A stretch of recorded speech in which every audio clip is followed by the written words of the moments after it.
If you're a podcast host, listen up, this one's for you. My name is Allie Jackson. I'm the host of Finding Mr. Height, a dating and relationship podcast that I've been doing for 4 years now, sharing my positive and practical approach to dating that's built on my own life experience. And I wanted to share another experience that I've had, my secret behind monetizing my show. It's called Red Circle, and I was just telling my colleague about how much I love their platform. With Red Circle, not only am I getting a seamless hosting experience, but I also love the support I receive in ad sales. It's not just typical ad sales either. It's targeted opportunities based on my show and my life. And the platform is super simple. You just set your preferences and Red Circle matches you with sponsors that align with your show. You can vet every opportunity and their platform gives you great analytics. More recently too, my Red Circle team has brought me opportunities outside of my podcast on social media to really augment the podcast partnerships, bring them full circle. I just can't recommend them enough. If you want to give it a try, go to redcircle.com to get your free trial. That's redcircle.com for a free trial.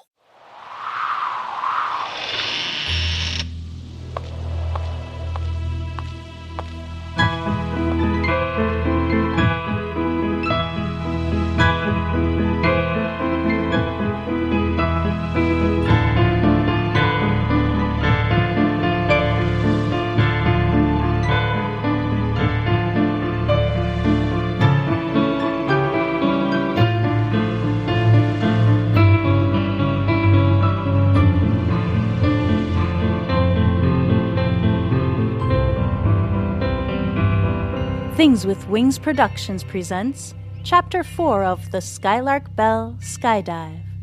I'm your host, Melissa Oliveri.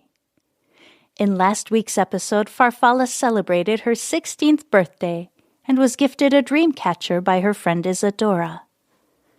In today's episode, we read Chapter 4, The Aviary Finishing School for Girls of Distinction, in which Farfalla must return to boarding school and face her nemesis.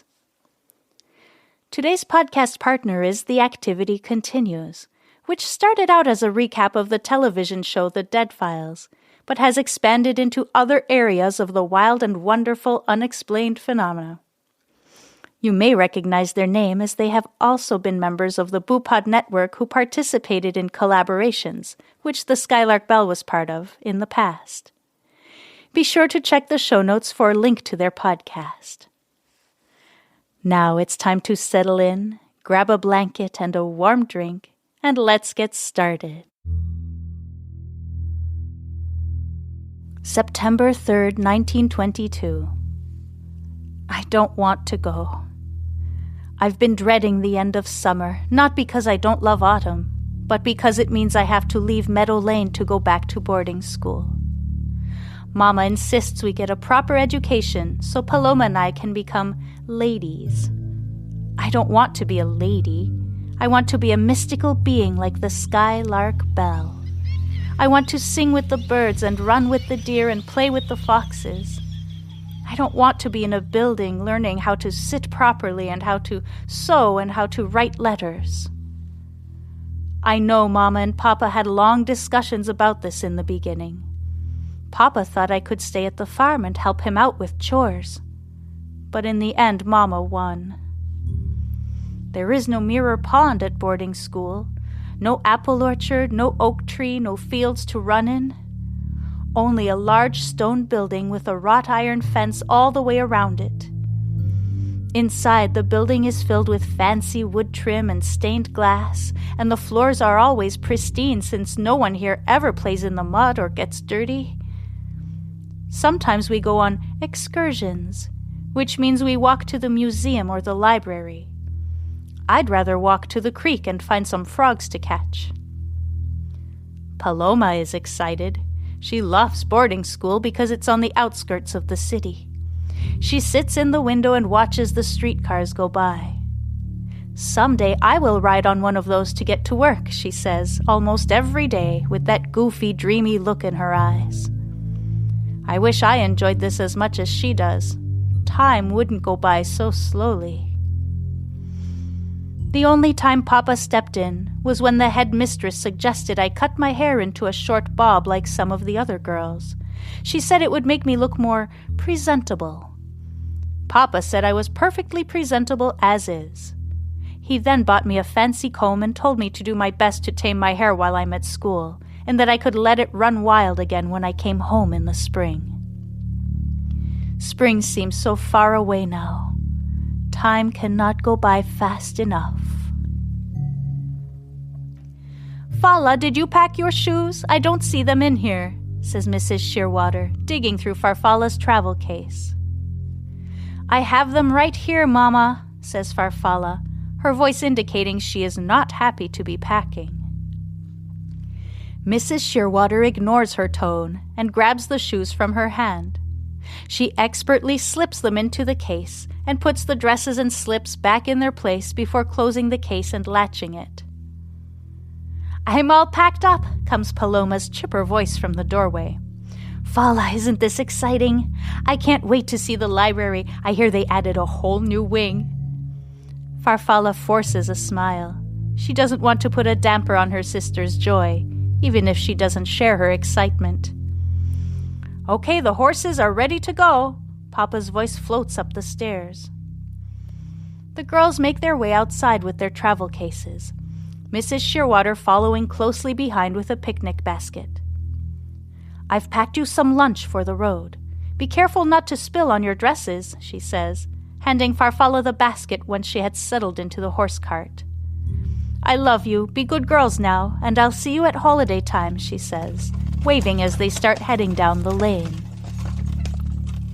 Farfalla takes one last longing look at the oak tree. Its branches have already lost most of their leaves, and it looks like it is waving goodbye at her. Her heart feels heavy as they turn down the road toward the train station. Chin up, Falla. You'll be back home in no time, and that tree's not going anywhere, says her father with a wink. She leans her head on his shoulder. They ride in silence most of the way, stopping for lunch at the halfway mark to enjoy the sandwiches and fresh fruit Mrs. Shearwater packed for them. Finally, Farfalla and Paloma board the train. Farfalla feels tears pricking her eyes as the train pulls away from the station, its piercing whistle like a sword plunging into her stomach. They arrive at their destination and walk a few short blocks to the school. Farfalla's heart sinks even deeper when she sees a sign at the end of the long, gated driveway. The Aviary Finishing School for Girls of Distinction. I'd distinctly like to be finished with this school, she mutters under her breath. Well, well, well, if it isn't the rural folk, says a high-pitched nasal voice behind her. Paloma spins on her heel, her fiery eyes filled with anger. Well, I see you haven't gotten any nicer over the summer, Sadie Rhodes, she seethes. Now, little one, don't be so sensitive. She didn't mean anything by it, says another girl, her perfect blonde hair pinned into a fancy twist at the back of her head. Hello, Priscilla, says Farfalla, too sad to put up a fight. Priscilla Ponceroy and Sadie Rhodes are her nemesis. They've been going out of their way to make her time at the aviary even more miserable than it already was. Her first year, they locked her in a bathroom, getting her in trouble for being tardy. Then there was the time they hid her shoes, so she had to spend the entire day in her stockings, earning her a meeting with the headmistress about how to be responsible for one's belongings. Try as she may, she has never been able to get the girls off her back. Come on, Falla, let's go, says Paloma, confidently grabbing her travel case and marching through the gate to the main entrance. On the first day of school, the students settle into their rooms and unpack, then go to a general assembly where Headmistress Tangela Newsom gives the same speech about her expectations and how each of them will have arrived a girl and will leave a lady. Then they go to the hall for dinner before retiring for the evening. Farfalla feels relief wash over her as she steps back into her room. Priscilla sat behind her at assembly and kept kicking her chair, trying to get her to react so she would get in trouble. Farfalla was able to ignore it for the most part, but it made her stomach tighten with anger. Then, at dinner, Sadie put a worm in Farfalla's soup, causing her to shout, which earned her a glare from the cafeteria attendant and a sharp, "Ladies, don't shout," from the headmistress. Now Farfalla stretches on her bed and closes her eyes, picturing the oak tree and the fox cubs at Meadow Lane. She looks up at the Dreamcatcher that Isadora made for her, hanging from the headboard above her bed. She hasn't had the water dream since it was given to her, so she brought it with her to school, just in case. Farfalla's eyes get heavy, and she lets herself drift into a peaceful sleep.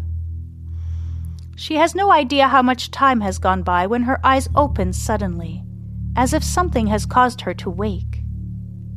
She feels her heart pound, but she doesn't know why. The room is completely dark, save for a bit of moonlight shining through the window. There it is again.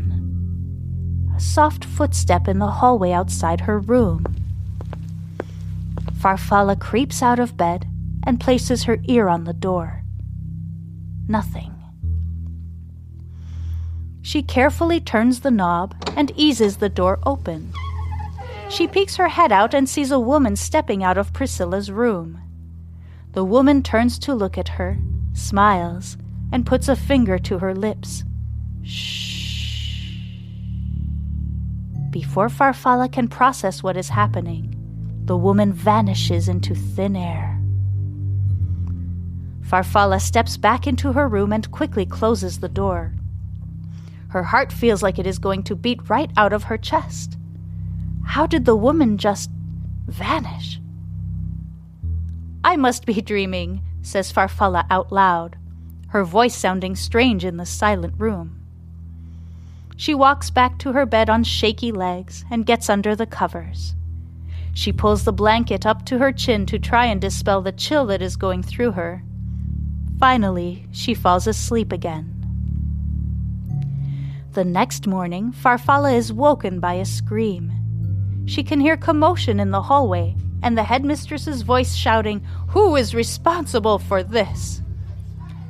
Farfalla eases her door open and steps out into the hallway. A hand flies to her mouth when she sees Priscilla. Her hair has been shorn within an inch of her head, and she is standing in the middle of the hall, weeping. Suddenly, Lillian Merle comes running down the hall, waving her arms in the air.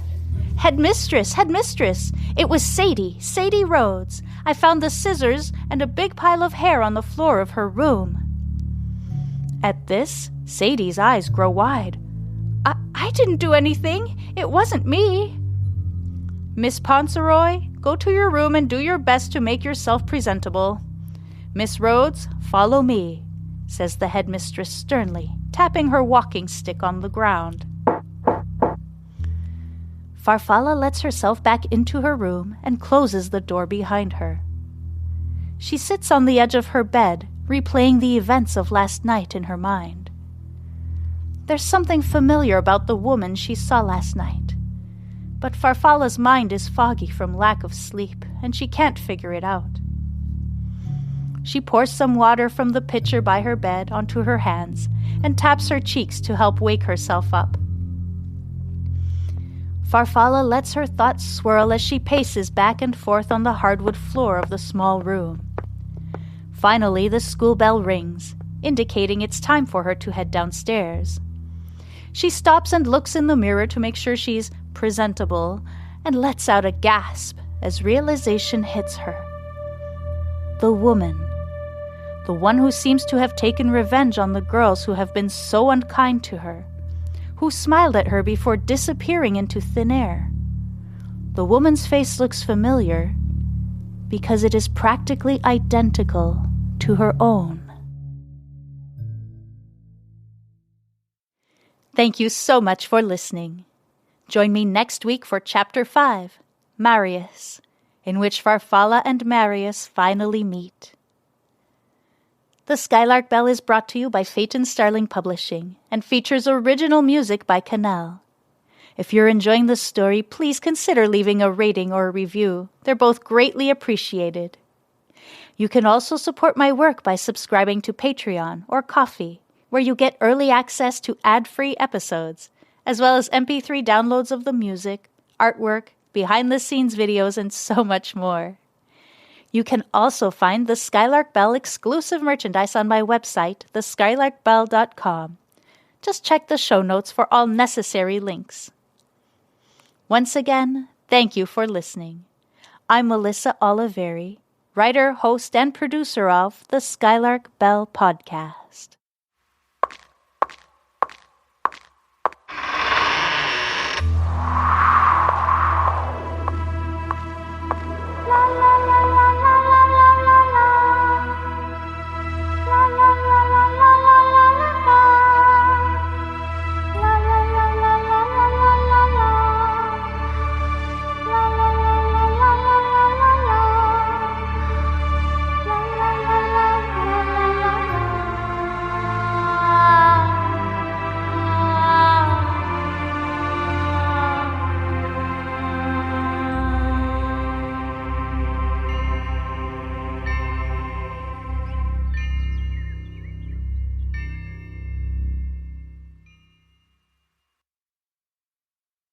If you're a podcast host, listen up, this one's for you. My name is Allie Jackson. I'm the host of Finding Mr. Height, a dating and relationship podcast that I've been doing for 4 years now, sharing my positive and practical approach to dating that's built on my own life experience. And I wanted to share another experience that I've had, my secret behind monetizing my show. It's called Red Circle, and I was just telling my colleague about how much I love their platform. With Red Circle, not only am I getting a seamless hosting experience, but I also love the support I receive in ad sales. It's not just typical ad sales either. It's targeted opportunities based on my show and my life. And the platform is super simple. You just set your preferences and Red Circle matches you with sponsors that align with your show. You can vet every opportunity and their platform gives you great analytics. More recently too, my Red Circle team has brought me opportunities outside of my podcast on social media to really augment the podcast partnerships, bring them full circle. I just can't recommend them enough. If you want to give it a try, go to redcircle.com to get your free trial. That's redcircle.com for a free trial.